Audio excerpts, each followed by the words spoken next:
In today's video, I'm going to teach you how to change color of text in Figma. Let's jump right in by opening your design so you can see your text on the canvas. Make sure the file you want to edit is active and visible, because every change you make will apply to what's currently selected. Next, select your text. You can click the entire text box if you want to recolor all of it, or click inside and highlight a specific word or character range to change only that portion. This is helpful when you are emphasizing key phrases or creating contrast within a single line. If your selection isn't active, the color options won't apply. So confirm you see the text layer highlighted in the Layers panel. Look over to the right-hand panel and find the Fill section. For text, Fill controls the color that fills the characters themselves. If you don't see Fill, double-check that you've selected a text layer, not a group or a frame. Once you've confirmed that, you are ready to change the color. Click the color swatch in Fill to open the color picker.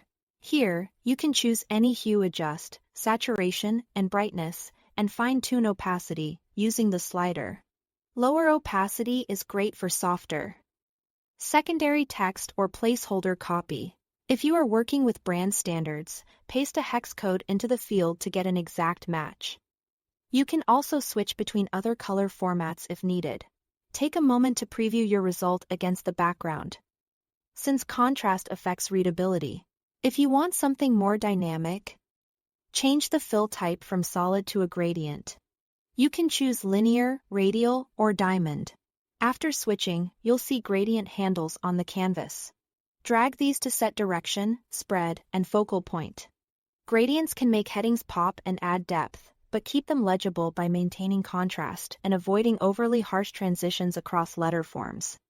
To add a border around your text, look in the same right-hand panel for stroke and click the plus icon. This applies an outline to each character and can help text stand out on busy backgrounds.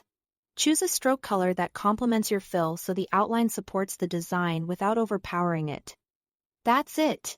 Thanks for watching.